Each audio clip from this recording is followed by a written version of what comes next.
SOFI released its best ever quarter of earnings, and we talk about why management thinks that they should be trading at over $15 and whether or not after this current earnings the thesis around SOFI might have changed and how it affects the stock valuation. But even after its best ever quarter of earnings, SOFI's stock price fell by more than 10% on Tuesday. I might have jinxed it on Monday when I said at this point SOFI needs to deliver a more than perfect earnings quarter to keep this momentum going. And on top of all of that, we'll talk about why Anthony Noto was so bullish during the earnings call, but at the same time I do have one or two things that actually concern me about SOFI moving forward. And despite all of this, why SOFI could be setting up for a potentially great year in 2025. But as always, potential is a dangerous word, so let's dive in. Now let's start with talking about why SOFI sold off in the first place. I think there could be a variety of reasons, but I think the most likely one is that because SOFI stock actually already ran up nearly 50% in the past month going into earnings. And earnings could just be a sell the news events for, traders that are in the stock and things like that. I specifically said in my previous video that they would need a more than perfect earnings in order to continue the momentum. And although it was their best earnings yet, it was not a more than perfect earnings. So because the RSI was in overbought territory, and I guess what that means is that investors already had all these expectations baked into the stock price. And so even after they beat expectations, because investors already expected them to beat expectations, perhaps the beat wasn't as much as investors thought, and it was just a signal to sell. I mean, because SOFI tends to have this trend of actually selling off after earnings, so this is not surprising to see. But I think objectively speaking, no one can look at the earnings and say that SOFI's earnings are worse than Lending Club. I think SOFI delivered a better quarter than Lending Club in terms of growth and forward projection as well. And I think, all this excitement over Lending Club and the pessimism or this kind of reaction over SOFI is really, really crazy to me. I guess I see it a bit like, if you have a student who is always constantly failing and he finally passes an exam, people go wild about it. But if a straight A student gets an A+, you'll be like, oh, okay, not bad. It's not a big deal. So eventually SOFI did recover, which is good to see, and we closed above $10 on the day of earnings, and the RSI is actually down in the 50s, which is what I like to see.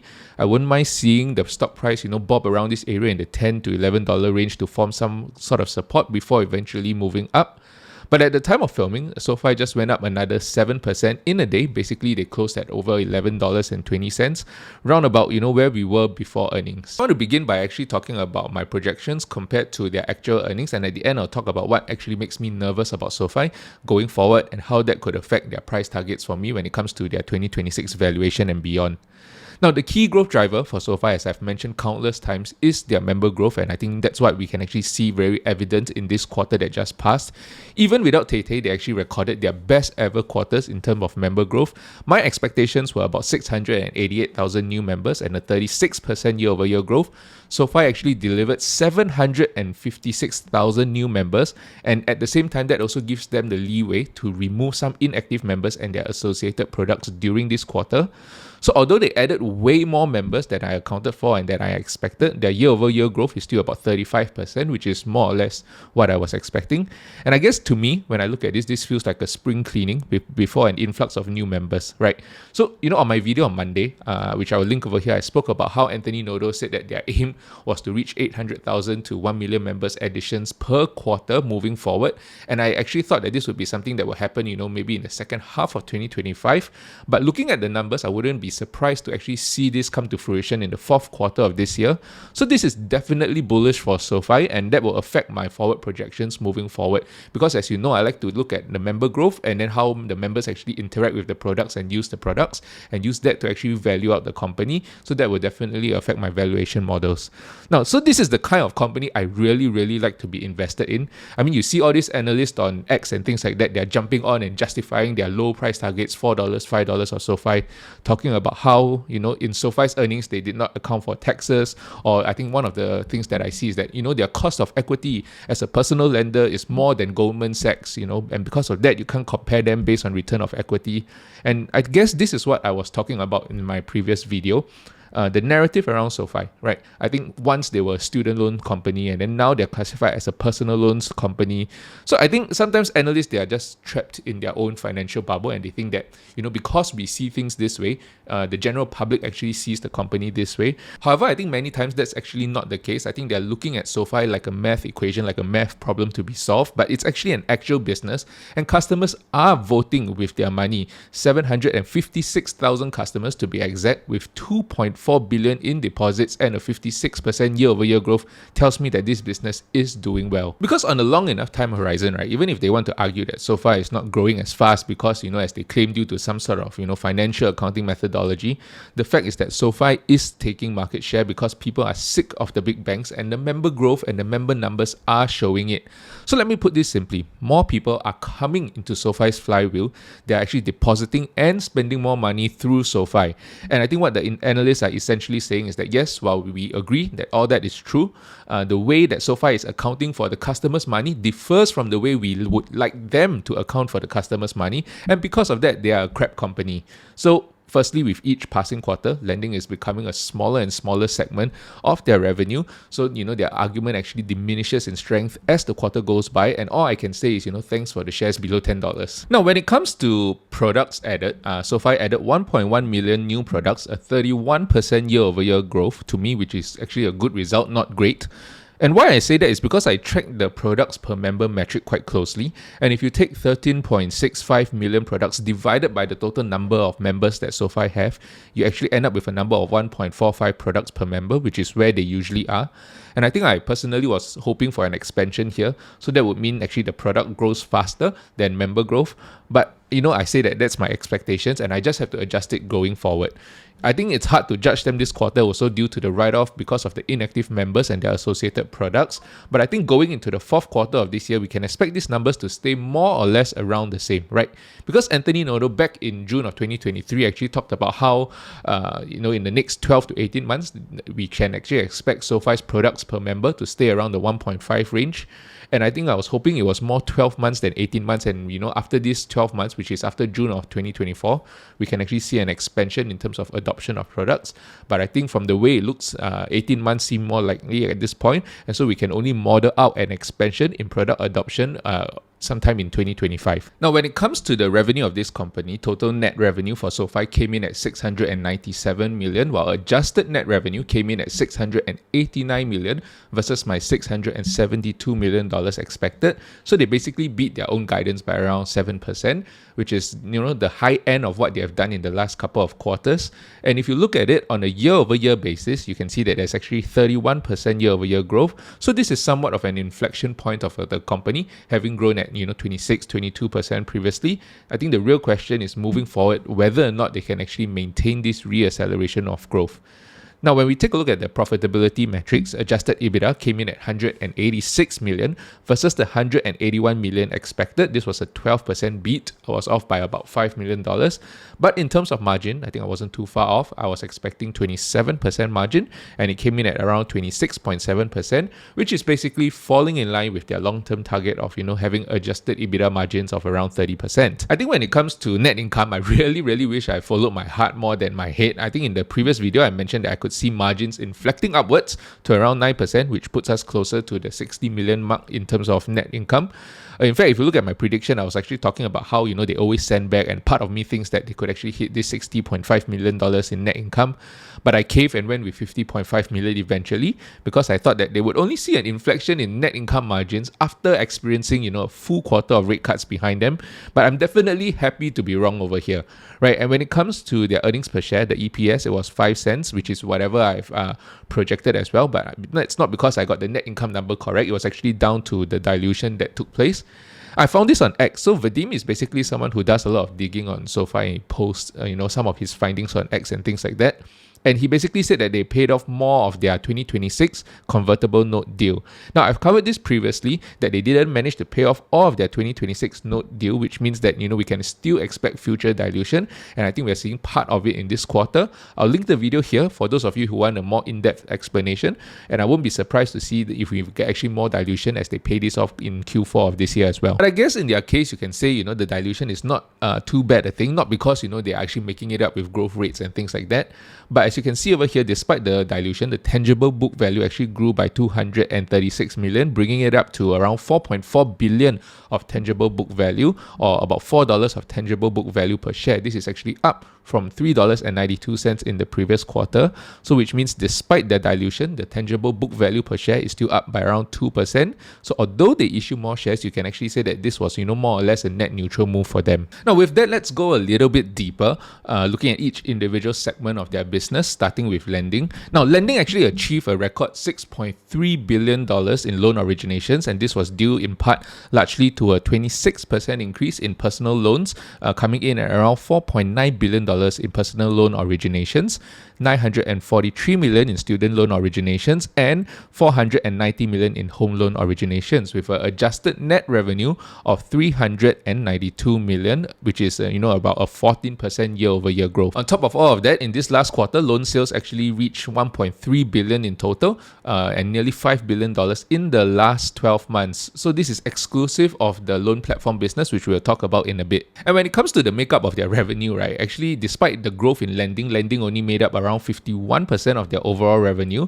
And I'm actually waiting for the quarter, which I won't be surprised if it comes as quickly as the fourth quarter of this year, where lending revenue inflects below the 50% mark, because I believe, analysts then have to sit up and take even more notice of SOFI and can't just classify them as just another lender when lending is less than 50% of your overall revenue. So if you break down their lending revenue, you actually notice that their net interest income was driven by a 35% year-over-year increase in interest-bearing assets, despite a 44 basis point drop in terms of yields. And for me, I've mentioned, how they're actually well positioned after the convertible note deal to add to their balance sheet and fuel lending growth, which is exactly what we are seeing now, and it's actually helping to offset the drop in yield. So that is definitely good to see. And I think it's not just that they are originating more loans, their loans are also getting, better in terms of the quality. Back in the first quarter of this year, I think people were worried about the credit performance for SOFI's loans, but with personal loan delinquencies falling to about 57 basis points this quarter, I think we can start to see a trend of improving credit performance, where delinquencies peaked at 0.72% in the first quarter, dropping to 64 basis points in the last quarter, and now it's at 57 basis points. And we want to see this trend continue back down all the ways, to the 0.2, 0.3% levels that we had previously. Now, if you take a look at their loan vintage, you can see that at the 50% payment mark, their net cumulative losses was around 3.3%. In total, they originated about $39 billion in loans, of which $22.3 billion have been paid back, which means the outstanding balance, stands at around 43%, or $16.7 billion of unpaid balance. Now, this is slightly past the 50% mark that is represented, and basically they're saying even then, they're currently at around a 4% net cumulative losses in loans.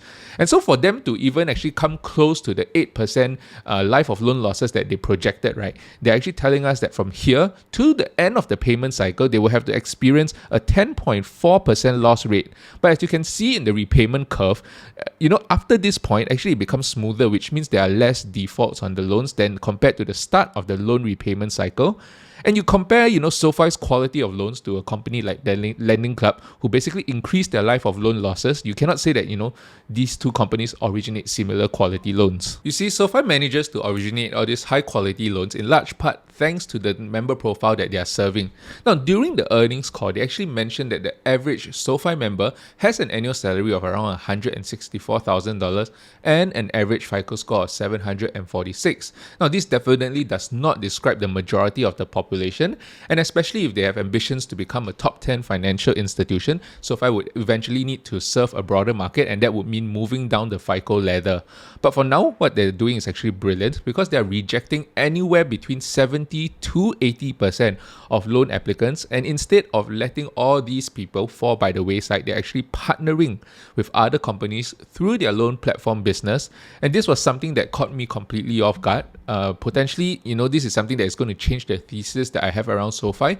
You combine this with what actually happened in their tech platform that I'm going to elaborate on a little bit later, and then we can actually see how this affects the valuation. Anthony Noto actually explained that this segment of the business has many different moving parts that generates revenue for the company. Of course, if you want to dive into each different segment of this loan business, that can be a whole video by itself where you model out how this actually is going to affect their numbers moving forward. But I think it's easier to do that once we have the 10Q.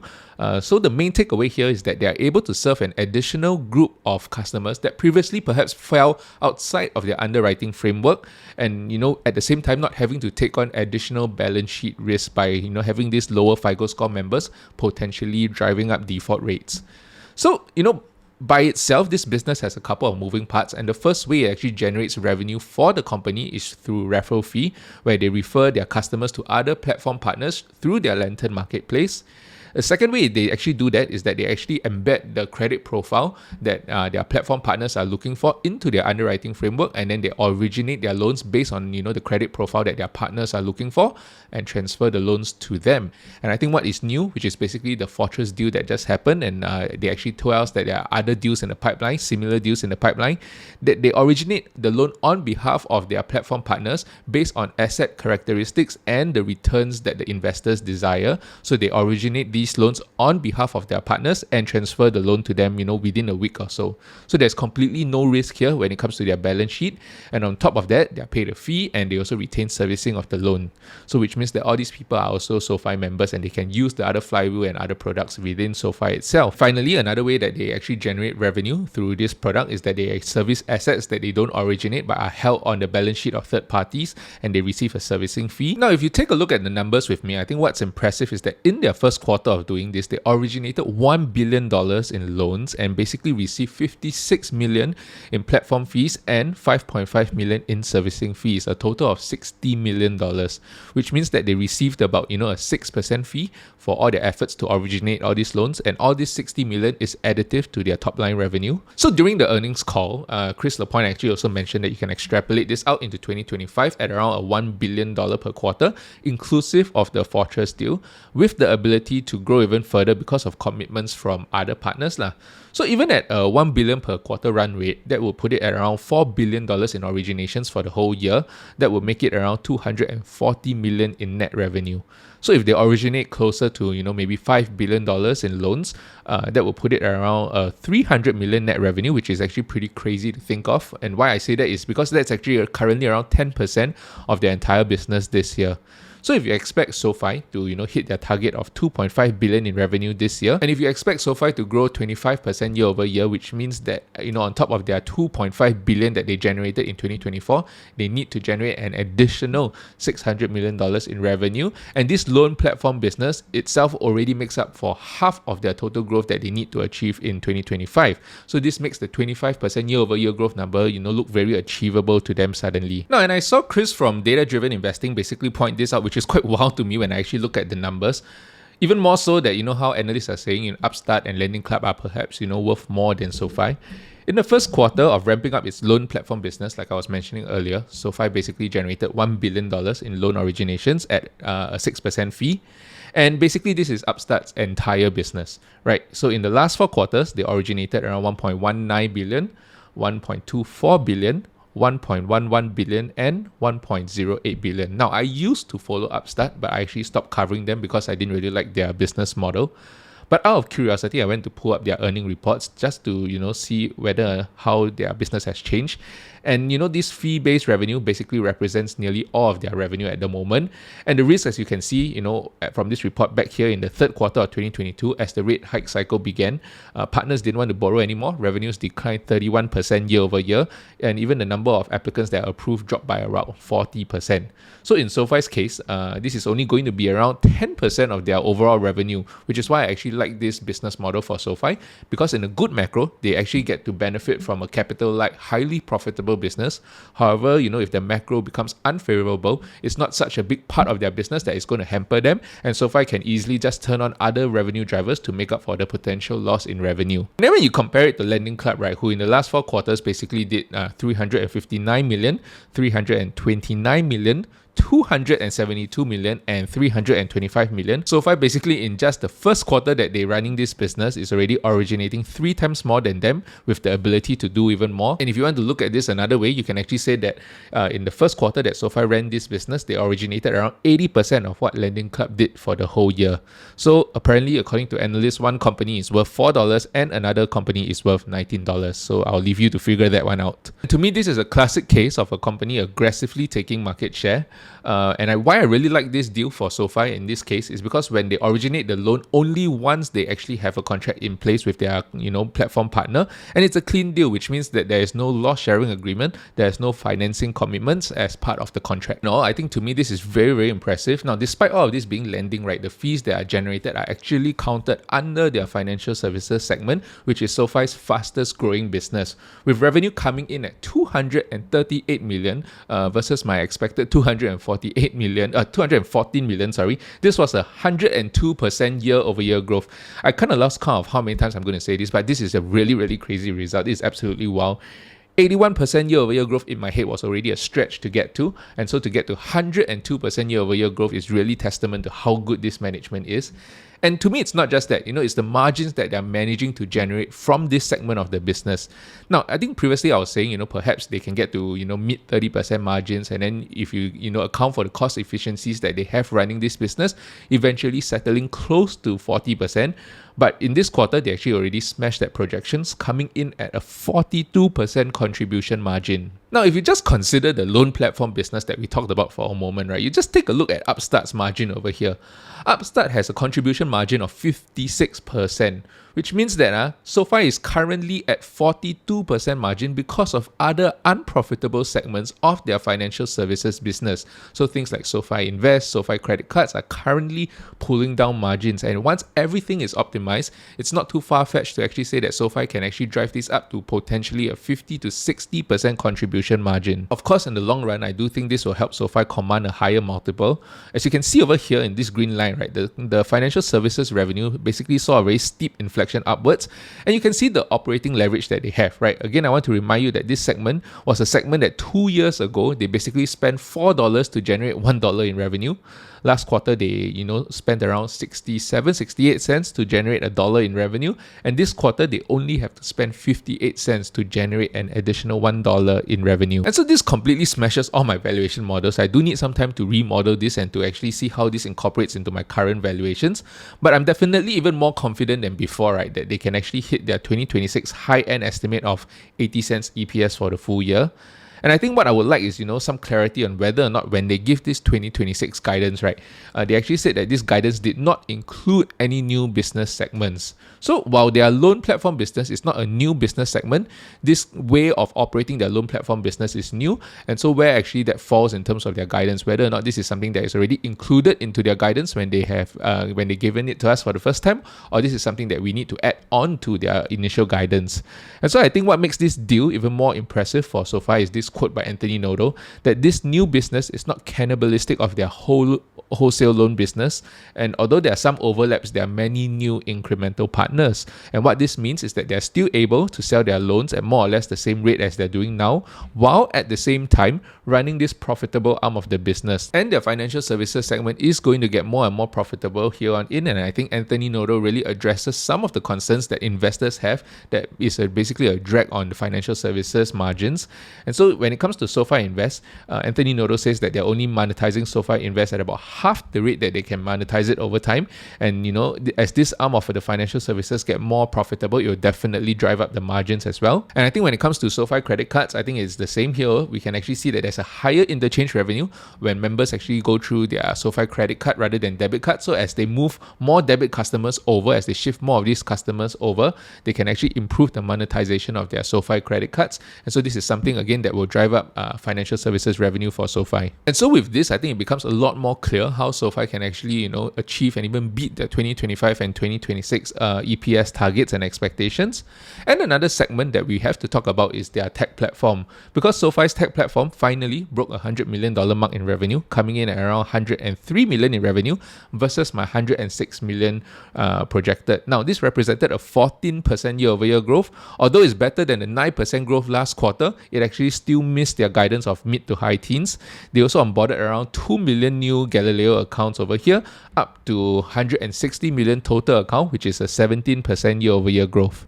Now, I'll be frank, this is actually a pretty huge concern to me, because this actually may change my investment thesis around SOFI.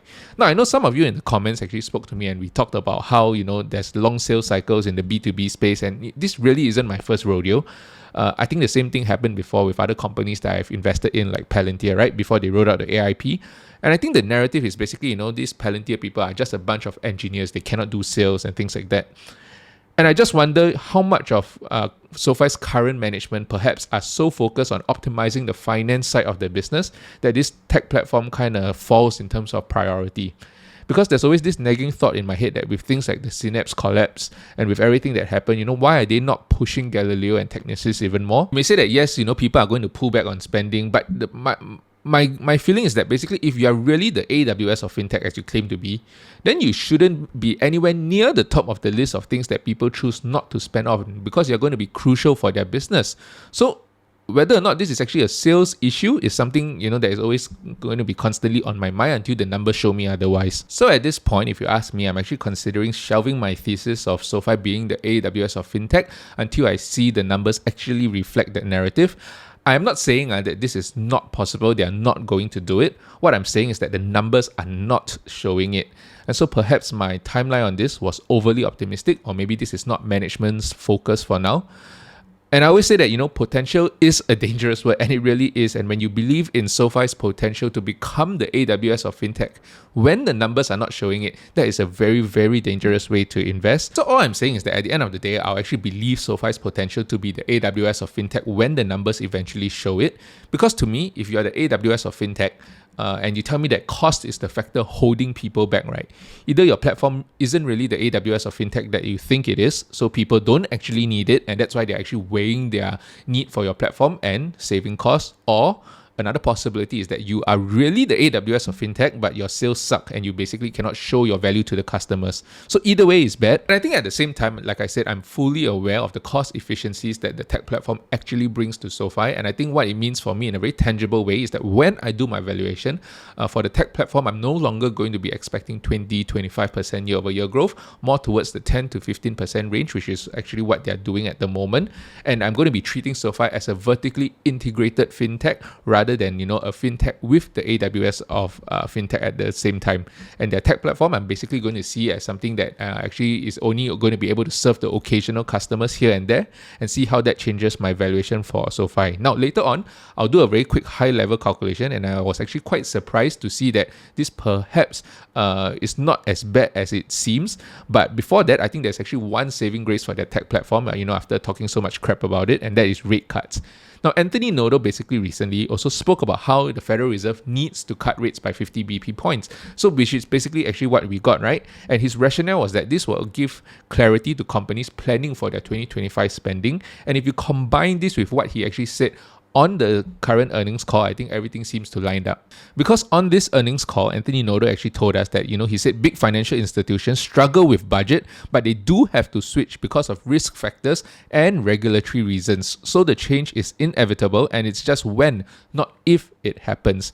And so to me, if their focus is on growing their financial services right now because the big banks can't get their act together, then maybe it's not as bad as I actually think it is, as the numbers tell us. But let me put it this way, I think every single aspect of their business, right, SOFI actually gives a guidance and beat their guidance, except for tech platform, which makes me just think that, perhaps management are just not as experienced in scaling a tech platform, so it's hard for them to actually project out this aspect of their business, and they perhaps need to bring in more people to support Derek White. So no, I'm definitely not saying that, I think that management is lying to us and things like that. But I do think what Anthony Noto says here is really what is happening. Because if you look at other similar companies like Marqeta and Encino, which is a company that I'm pretty sure one of the bearish analysts on SOFI actually likes. I can't remember who is it, but one of it likes. I think it's on that interview with Giuliano where I heard about this company. And you can see that the growth here is also slow, right, in the last couple of quarters. So this could really be an industry-wide issue. But I think, my base case previously, I had SOFI's tech platform growing at 20 to 25% year over year. I might have to cut that down now that they're in the low to mid-teens. And I think that will be my base case moving forward. And my bull case probably, that the tech platform become a mid to high teens grower with any possibility of becoming the AWS of fintech, something that I will only consider after 2026. And so with their slowing tech platform, that actually brings me to my second concern, which is the multiple. Now, I'm a little bit on the fence with this, because I'm using this video as part of this thought experiment so that I can actually, test some of my thesis and see how that affects my valuation. Basically, if they're no longer going to be, the AWS of fintech and they are just a vertically integrated fintech, how much would that actually change the multiple? You see, during the earnings call, the term fee-based revenue actually appeared 9 times during the earnings call, and the terms capital light appear a total of 6 times. But the term AWS of fintech wasn't even mentioned once. And so, they actually talk about how they actually want investors, not to just look at the loan vintages, but to focus on the return metrics. And they're really positioning themselves like a financial institution. And that in and of itself is not a problem because that is really their core business. And this AWS of fintech thing is basically something that was supposed to be additive to their business to expand their total addressable market. But as you listen to the earnings call, right, you can actually see a concerted effort from management to tell investors like, hey, look over here, this is the bright new shiny object, financial services growing at over 100% year-over-year growth. Right, rather than this low growth tech. So whether or not that is by choice or by circumstance, we really need to give it time to play out. But as a thought experiment, let's say, lending revenue, no change. It comes in at 392 million in the third quarter of this year. But the tech platform, instead of 103 million, really came in at a 25% year-over-year growth, which is around $112 million in revenue. And financial services only grew 94% year-over-year growth, and I say only 94% because they grew 102% this quarter to around $229 million. That would mean that their total net revenue is actually the same, 697 million. Would this, slightly different mix of revenue command a higher multiple? Now, what do you think? You have to leave your comments down below to let me know. And at the same time, hit the like and subscribe button. Thanks for your time and back to the video. So imagine with me, it's the year 2026. Let's do some back of the napkin math to actually see how this can actually play out. I'll do a more in-depth analysis of the various scenarios in another video. But for now, I'm just going to use my previous 2026 projections, right, which is around 4.6 billion in revenue for the base case. I'm just going to use 4.5 billion for the ease of calculations. So let's say SOFI actually manages to scale Galileo and become the AWS of fintech, and I would presume that would mean that their revenue split would be an even 1/3 across their different business segments, which means 1.5 billion in lending revenue, 1.5 billion financial services, and $1.5 billion in their tech platform as well. So that would mean that the lending revenue at a 60% contribution profit would give them 900 million. Financial services with a 50% contribution profit that will give them 750 million, and a 30% contribution profit from the tech platform would put them at around 500 million. So you add all of that together, the contribution profit will be somewhere around the $2.1 billion mark. So let's say SOFI doesn't become the AWS of fintech. Right, so with the same 4.5 billion in revenue, let's say lending is 45%. So that means lending actually generates 2.1 billion in revenue for the company with a 60% contribution profit that would make their contribution profit to be around 1.26 billion. Financial services, let's say it's 40% of overall revenue, which means that is a $1.8 billion revenue business at a 50% contribution margin. 50% contribution margin that would make their contribution profit at around 900 million. And then for the tech platform, let's say it's only 15% of their total business, that's $600 million in revenue. 30% contribution margin make it 180 million contribution profit. And you add all of that together, the total contribution profit here you actually find is around 2.34 billion. And so this is my internal conflict. If SOFI actually scales their financial services business, then they're going to be actually way more profitable than if they scale their tech platform, because financial services margin is about 50% and the tech platform only has margins of around 33%, and that amounts up to a $200 million difference in their contribution profit. And so my question is this: will the increase in profitability be able to offset the possible lower multiple that may be assigned to SOFI since it's no longer the AWS of fintech? Or will investors just see this as a hugely profitable company and still give it a high multiple regardless of where the contribution profits come from? But at the end of the day, if management focuses on driving return of equity as they mentioned during the call, they actually told us that they are actually aiming to drive ROE at around the 30% range. And if you remember what Anthony Noto said previously, analysts can value us any way that they would like. If they want to value us like a technology company or as a bank. If you look at us as a bank, we're a bank that's structuring our business over the long term at steady state to have a 30% ROE. Banks that have a 30% ROE trade at 4 to 5 times tangible book. We're trading below that today. So that's my point of view if you want to value us as banks. So with a 30% return on equity and a 4 to 5 times book value, that would actually put SOFI's price at the $16 to $20 range, which I do believe that is the fair value today. Whether or not we get there is another question. So moving into next quarter, I think it's very important that we actually get good guidance for 2025 and they don't send back us as much as they have done previously. That investors actually get a little bit more clarity in terms of their tech platform and their financial services business so that we can better value the company. Now, their full year 2024 guidance actually comes in at around $2.55 billion in revenue, adjusted EBITDA of $645 million, and a net income of $206 million. So that implies a fourth quarter result of about $675 million in revenue, EBITDA coming in at $176 million, and a net income of $92.7 million. Now, whether or not these are overly conservative is a topic for another video. And on top of all of that, management expects tangible book value to grow by 1 to 1.05 billion, which means we should end the year minimally at around 4.5 billion in tangible book value. But I do want to say that we can't just take management's numbers at face value and, just saying that, because management guided for 25%, I'm going to use 20% for my projection, and that is being conservative.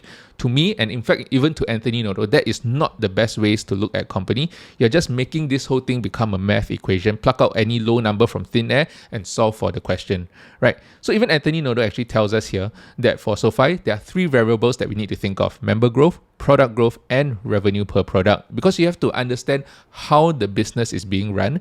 Management isn't going into work daily and say, guys, let's grow revenue, right? They're going to focus and work on tangible items that eventually will bring about the revenue growth. So revenue growth is the result of a certain action that is being done by the management, that is being done within the company. And our job as investors is to measure the action and to use it to imply revenue growth in future.